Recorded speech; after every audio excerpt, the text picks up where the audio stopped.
welcome to the $1 Billion Podcast, a weekly show about the entrepreneurial journey and making it big in any industry. We're your hosts, Joe White and Kane Daniel.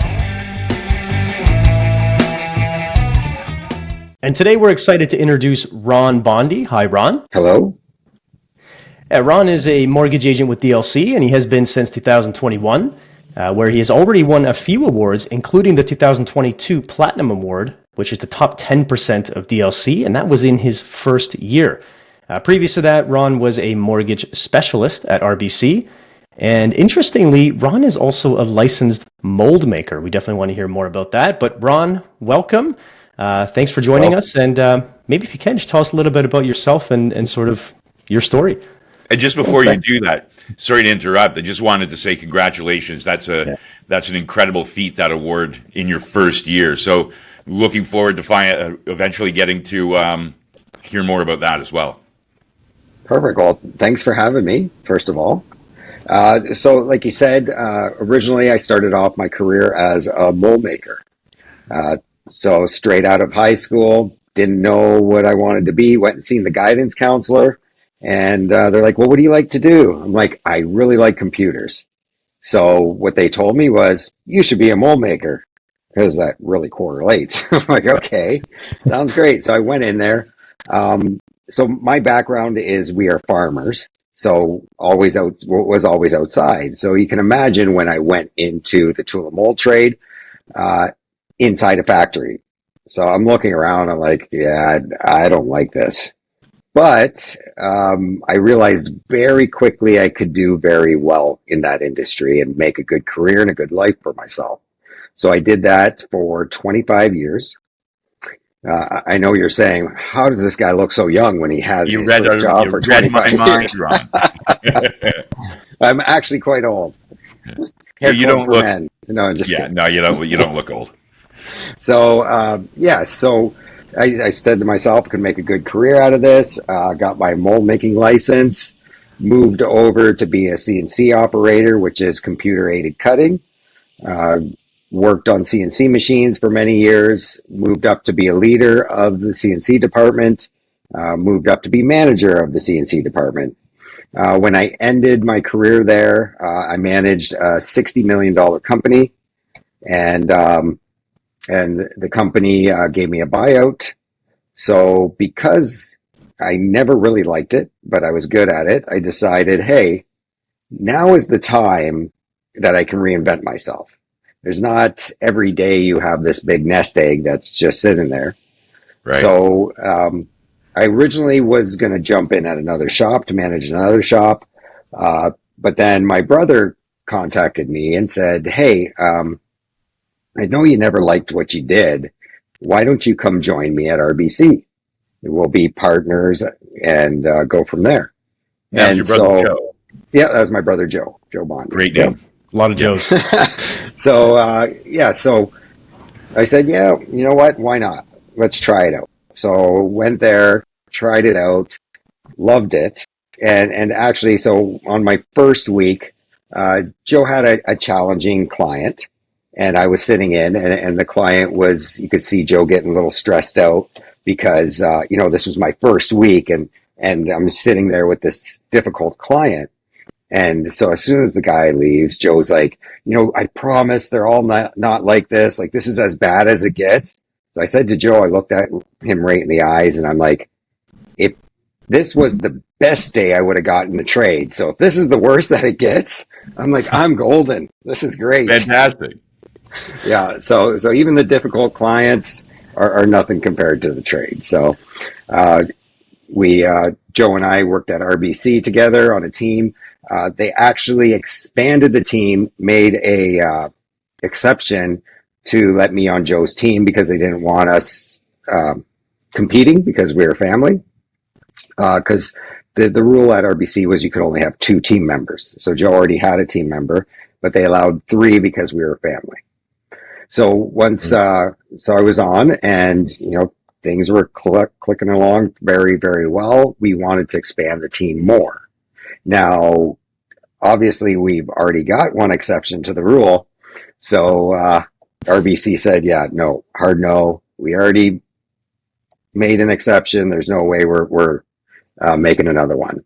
So at that point, Joe and I were at a crossroads. We either needed to just keep going, and our limitation was the amount of hours in the day, or leave and expand our team.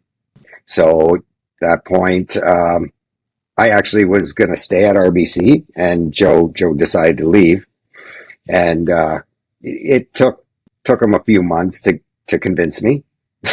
He basically, the way he convinced me was said, well, you can stay at RBC for now, but you'll end up working for me later, or you can come and be my business partner now. I'm like, you jerk. In more colorful words, you jerk. So I said, okay, fine, let's do this. So we jumped into the broker channel, took your guys' course, the Remit course, and and then hit the ground running. Our first say 6 months was quite challenging, way different animal on this side than at the bank. We didn't join any team. We opened up our own, so really we had no guidance. So it was a lot of hitting your head off the wall, but finding out where to place clients and certain situations is the hardest part of it. But once you get in good with your BDMs and really utilize them, don't be afraid to pick up the phone. They guide you quite a bit and they help you out. And then right up to today, we are 25 agents strong on our team, and still growing. Fantastic. That's a fantastic story. Tell me, when you were in the mold industry, and you say that you were managing a business, do you think that experience helped you in managing your own business in the brokerage industry? Oh, 100%. 100%. It even helped me when I just started doing mortgages because you're a manager and you're a lot of people are looking up to you. They come up to you for advice, even financial advice. Oh, should I buy this? Should I do this? Let's crunch some numbers. So we're still crunching numbers as a mortgage, or sorry, not a mortgage, as a mold maker. I was still crunching numbers for people, managing people, because they valued my opinion. So it was a good transition, and also it being the manager helped me deal with many people's different walks of life. So right down from the janitor right up to the CEO. So and obviously you got to treat certain people in different roles a little differently, and it's really a skill to know where you can push and where you have to draw it back. But so that definitely helped me on this side, dealing with clients and managing the company. And Ron, you mentioned that when you first started, when Joe asked you to come over and you went over to RBC, that you immediately liked it, and he said it was the hardest day for him was kind of your one of your easier days. What was it that you liked about it? Like what are the things that attracted you to that role? So I've always been a numbers guy. So I like numbers. I was big into science and numbers my whole school career. And in the trade, obviously, you use a lot of numbers, so that was great. Big part of my job in the trade was technology. So to come over to this side or even at the bank side, using technology at the upper echelon made it easy for me to come over and learn all the softwares and whatnot very, very easily. So the technology was no issue. I would actually point out, like, hey, we can do this a lot better if we automate this or do that and change this around and add this program in there. But the bank wasn't willing to do that because, hey, we do it for you. We got to do it for everybody. And it's too costly. But, now on this side, we can implement those things and make the process way easier on the broker channel. What are some of the things that you ended up implementing in the broker side that you found have had a benefit for you? Well, for example, like Velocity, there's a lot of automation that can happen in Velocity that's already able to be set up. Right. That you just got to take the time, set it up, and it's set up for every client, and it streamlines your process a lot more. The app or the online app on your phone Yeah. is a game changer on this side compared to at RBC was not all that robust. A lot of people would get lost. There's just so many more tools on this side and so much automation that you can set up. The CRM, like having a CRM on this side is game changer. It's a no brainer, right? If you don't have a CRM, what are you doing? Yeah. But at the banks, no CRM. Those clients that you brought in are now the bank's clients, and they don't want you contacting them. So wow. You're out hunting new clients every day at the bank. Where on this side, you own the clients. Yeah. The clients come back to you as long as you keep in touch with them at renewal and you do a good job, which is very easy if you're using a stellar CRM system. And you're not on the hunt every day.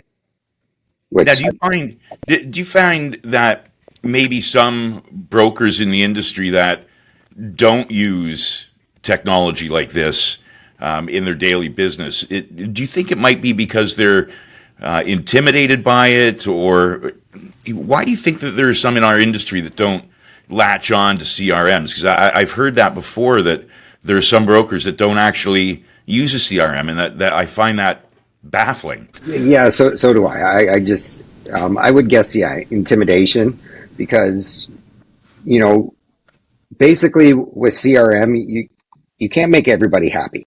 Okay, so you got to kind of go in with that mindset where, hey, if out of 400 people you get one or two people that say take me off this, take those one or two people off of it. Don't kill your campaign over one or two people, because there's always going to be somebody that complains about it. Then just eliminate that person, not the whole system. But even when you do a CRM, it's always good to at least call your client every so often, and touch base with them on a personal level too. Yeah, that's a great piece of advice. When you made the switch from banker to broker, did you find that you already had a set clientele that came with you, or were you going out and starting to farm for those first 6 months on your own? So at RBC, we have, when we left, we have a non-compete clause for, I believe it was 9 months. Okay. So we could not contact any of our old clients or any employee at RBC, for that matter, to offer them jobs or anything like that. So we had to kind of be non-existent for the first little while. But once the non-compete was over, well, then, start ringing your phone book. Yeah. Was that not, as I was actually going to ask a similar question, you mentioned earlier that one of the bigger challenges when you came into the broker side from the bank was that learning the products, right? Like understanding the products, understanding the systems. But beyond that, did you struggle with like lead generation, with marketing, with branding? Because that's something that I think a lot of people are concerned about when they come into the industry. Well, reality is, when you do come in, you are going to drop a little bit. Just being straight up, you're going to drop a little bit. And if you expect it, you're fine. But, I got the Platinum Award in my first year. So it's definitely doable. And that's without reaching out to any of my old clients. So you get contacted by everybody. Once you post on LinkedIn that you're a mortgage agent, you get contacted by everybody for lead generation. Hey, pay this monthly fee, do that. Well, I'll tell you what. See this little phone here? That is your best lead generation ever. Just pick up the phone and call somebody you know every day. I have 3,900 people in this phone that already know me and already have a relationship. That's 3,900 opportunities right there. And if you're not using them, that's 300 3,900 opportunities lost. So do you feel it's better, like when you say pick up the phone, do you feel it's better to have that conversation with them as opposed to electronically contact them or reach out? So if you look at like email is probably your lowest response Right. for reaching out. Phone calls would probably be next, and texts are the highest. So if you really want to connect with somebody, my suggestion is text first. And then if they're interested, they'll say, hey, why don't you drop me a line? Or, if they keep asking questions, you just say, hey, how about I call you and, make this a little quicker. Because text isn't fast, but, if somebody doesn't want to talk to you at the moment, they'll respond to text, and then be like, hey, yeah, how about we talk tomorrow? And yeah, there you go. Yeah, that's a good point. Your email inbox, looking at mine, it just fills up so quickly. Same thing on LinkedIn. But on your phone with the text, it's very rare. So they jump out. Yeah, great point. At least for now. Hopefully it doesn't get too overwhelming like email has. Is there anything else, Ron, that you could say, coming in new, like that, winning that award your first year and doing so well, despite not being able to reach out to those with the non-compete, other than using your contacts, is there anything that you could say, this is a trait that I have, or this is a competency that I had, or this is what I've learned, or this is my discipline that has enabled me to be that successful, especially for those coming in that need to know, and we hear this all the time with new students coming in, so, well, like what should be on my resume? Like what should be my attributes? What are the best things to have or do to succeed early on, especially? Well, to succeed, I don't sit in your office. Don't sit in your office and wait for the phone to call. Or get out there. Go to real estate offices. Go to lawyers' offices. Go to an investment specialist's office and talk to them. Block time in your calendar so that you have no other choice because you didn't book anything else but to do this because that's what you booked. I am at real estate offices 2 to 3 days a week, and you'd be amazed. You walk in there and 10 people will ask you a question, and then you answer the question, and then, I got a client for you. If you didn't walk into that office, you had nothing. You had nothing because they're not calling you. They're calling the other guy that walked in that office and answered their questions. So you got to be top of mind. You got to be around. I always referral sources. I try to text them, at least once a month, like on a rotation. I'll text, so many every week, just so that I'm at top of mind. So if they're talking to their client, I'm top of mind. Main thing is, block time in your calendar, block time to go to the offices, block time to make your phone calls, block time to send out texts. Use your calendar and force yourself to do it. It's not going to be a direct correlation where, hey, I put up a billboard and tomorrow my phone rang off the hook. No, that's not going to happen. But if you do that, it's name recognition. So they seen a billboard, Super Mortgage Team, Ron Bondy. 3 days, or not 3 days, let's say 2 months later, they see in a magazine, Super Mortgage Team, Ron Bondy. Oh, and then they want to sell their house. Who do they think of? Super Mortgage Team, Ron Bondy. So it might not be a direct, like, hey, I put up this ad, now I have 20 clients calling me. No, but it's name recognition, and you might be on top of mind when somebody actually needs you. And not to mention, there's a lot of times where I'll have a referral source say, hey, call Ron Bondy. And they'll be like, yeah, I seen him somewhere. I know his name.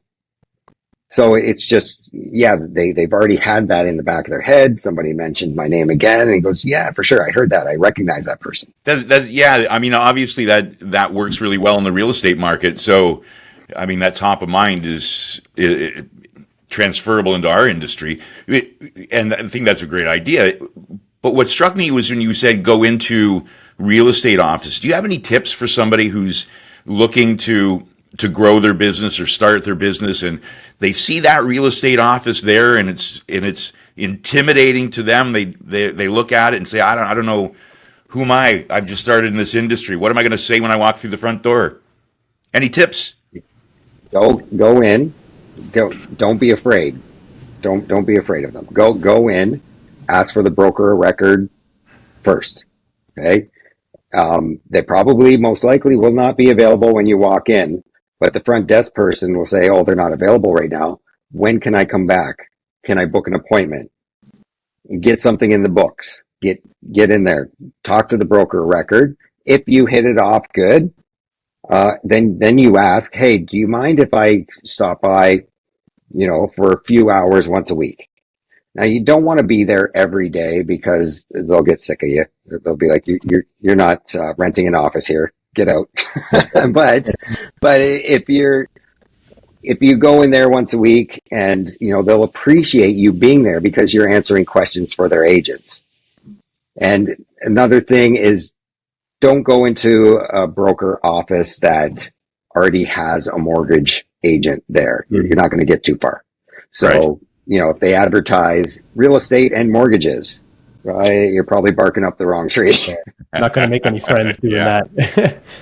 It sounds like perseverance and staying disciplined is super important piece of that.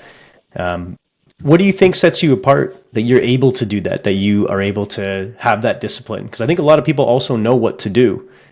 They just don't do it. True.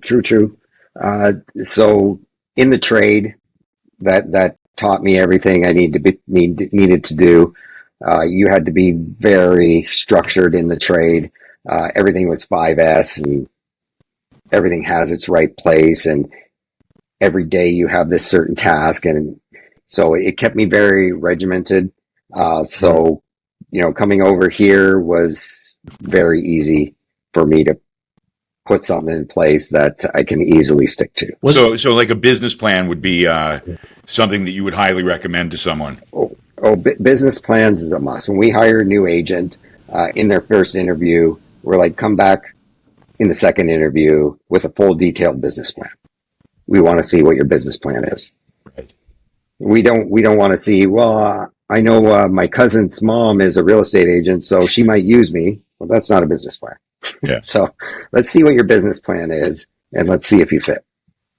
And on that, when you're hiring a new agent, is there anything that you specifically look for, or maybe that you look for and say that person's not going to work out? What's the criteria when sort of making that decision, or is it just a gut thing? So it's, are you going to get along with people? Are you going to get along with people in our brokerage? So that's the main thing. The main thing is, what's your attitude like? Are you able to take a joke? Are you able to deliver a joke? What's your demeanor? If you get offended very easily, probably not the right brokerage for you, because we like to joke around. We like to have fun, and we want to keep that culture. And if you're not having fun at work, it shows in your work. Your clients aren't going to have as good of an experience. If you're used to joking, when you're sitting in front of a client and you crack a couple jokes and it makes them laugh, because they're uncomfortable sitting on the other side of this desk talking about their financials and their debts and just laying everything out there for you, right? To crack a joke and make them feel more comfortable is godsend. And if you have agents that are able to do that with each other, they're going to be able to do that with the client. So like for example, always when I pull somebody's credit and they're like, is it a good score? I say, no, it's horrible. And then I start laughing. And so that breaks the tension because, everybody's like, oh my God, do I have a bad score? Like most people don't know what a credit score means. They don't know what's a 600, what's an 800, what's a 700. They don't know what it means. They were never told. If it is horrible, then you still say that? You still say no. Only if it's good. When it is horrible, then you don't joke about it. Making that transition, though, was there anything, especially coming from the banking world, we see that quite a bit now, people coming over from the banks. Was there anything that was unexpected for you, or anything that surprised you, or you just didn't expect in this industry? Well, the one thing I really didn't expect, like at the bank, you have your 10 products, right? Your one bank, you got, say, 10 products. Here you have 38 different lenders with 10 products each. So 380 products. So it was kind of overwhelming at first. But then you get in your niche, you know who to send what. Joining a established brokerage where you can have guidance really helps. So we didn't have that because obviously we started our own right off the hop. But and we guide all our agents. We're always here 24/7, answering our phones whenever they need us. Now, what should new agents look for if they're interviewing with a brokerage, for example, and they're saying, hey, do you do training, or what kind of guidance do you have? And they say, oh, we have the best training, we have the best guidance. How does a new agent differentiate? Like, what kinds of things should they be asking about to make sure that they're hopefully going to get actually what they want or need? Yeah, so training is a big one, like you mentioned. Can you call your broker at all hours? Because guess what? Your deals don't come 9 to 5. So that's a great question. Yeah, can you call your broker 24/7? And the answer on our side is always yes. Unless I'm sleeping. If I'm sleeping, I'm not waking up. But I'll answer you right away. But typically one of us is up working, and they'll call. If they don't get a hold of me, they'll call Joe. If they don't get a hold of Joe, they'll call me, and one of us is always available for them to answer questions. We do training weekly. We have weekly training where we train them on something, credit scores, train them on velocity, train them on procedures, train them on whatever. We also have an in-house underwriter that we allow them to use. We pay for them for the first five deals. That allows you to use them and show you how to structure a deal properly.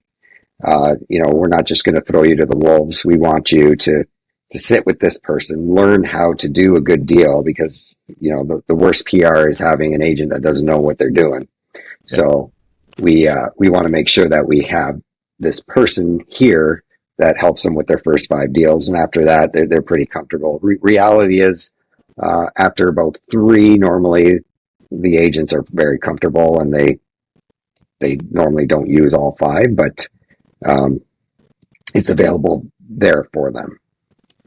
That's fantastic, because that's a different model, right? That normally what we hear is that if you're using some type of central underwriter, you're paying for it, as in the agent is paying for it. So that's quite nice for you to provide that to new agents.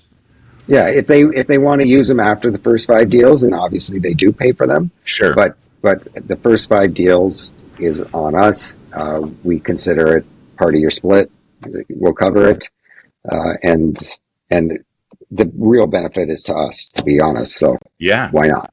Yeah, no, I love that. That's a great idea. I mean, we always look at, when we're talking to students and they're asking, what should I look for? Like Kane was mentioning, that type of support, that type of ongoing training and the mentoring, and being able to call you or Joe and have somebody walk them through or help them.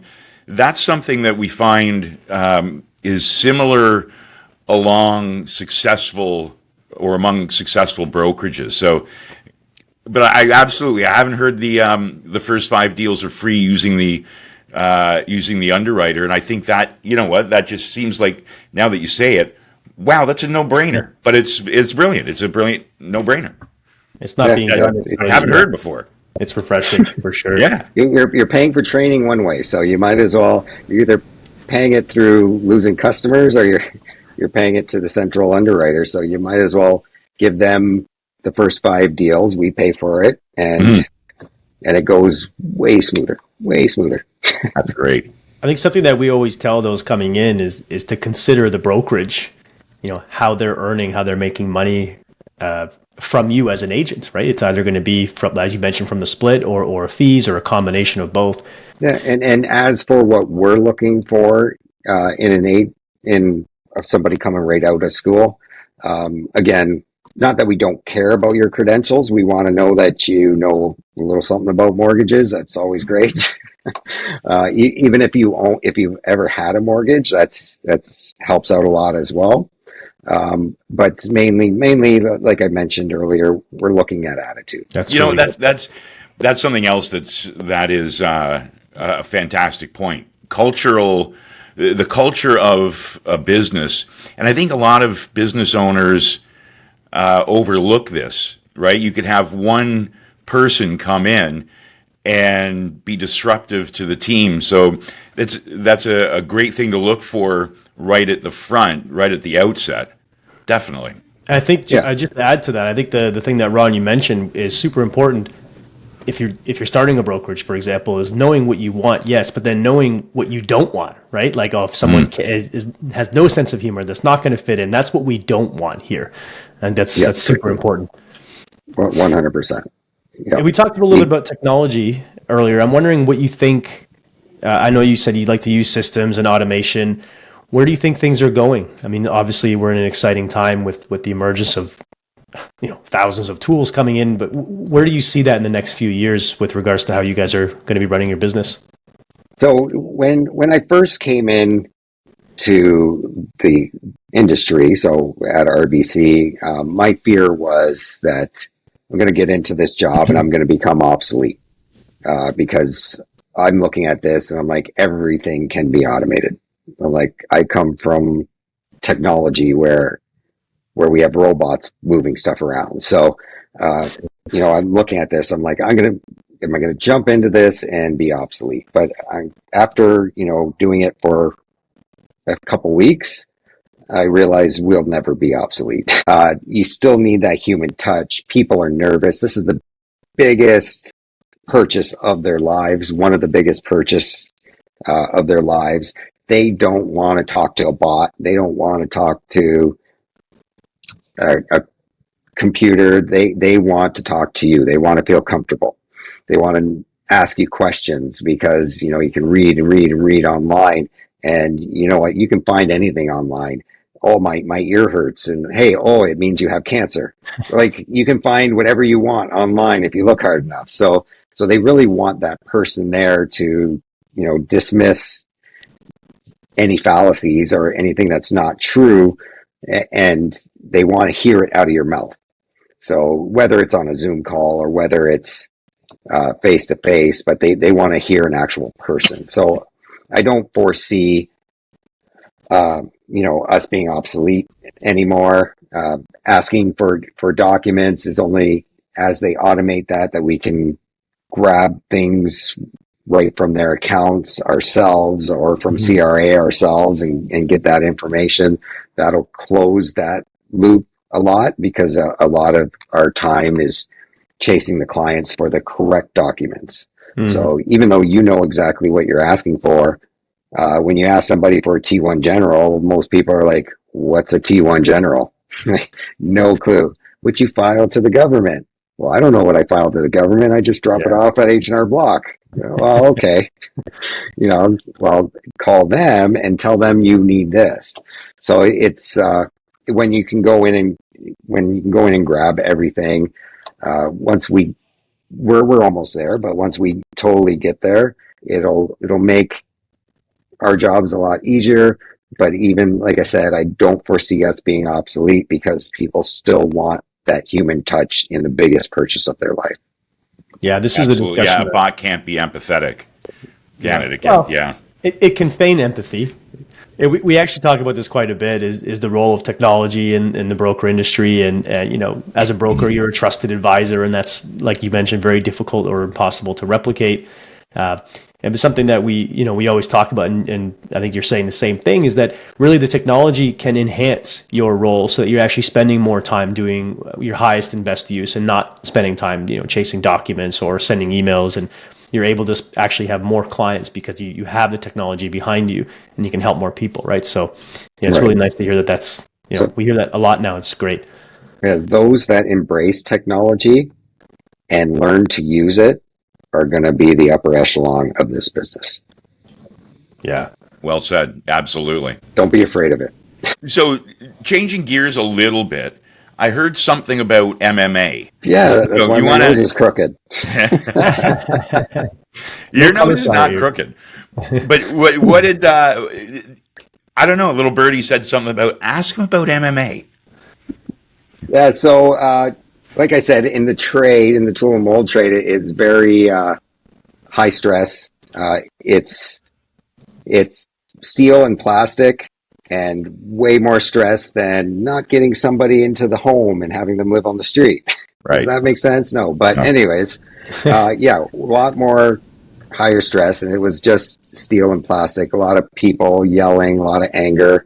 Uh, so a good way to work that out was to join karate and do MMA 3 days a week. So, you would go practice it. I'm trying to be politically correct instead of Okay. saying fight, but practice your art. And it's really like a really cool chess game. So you try to do moves to make somebody react to that move and then capitalize on that move. And they might do something that you react to, and then they capitalize on it. So you got to change your game plan. So it's a very cool chess game that really exhausts you because physically exhausts you, and really takes out a lot of stress and just puts you in a different mindset.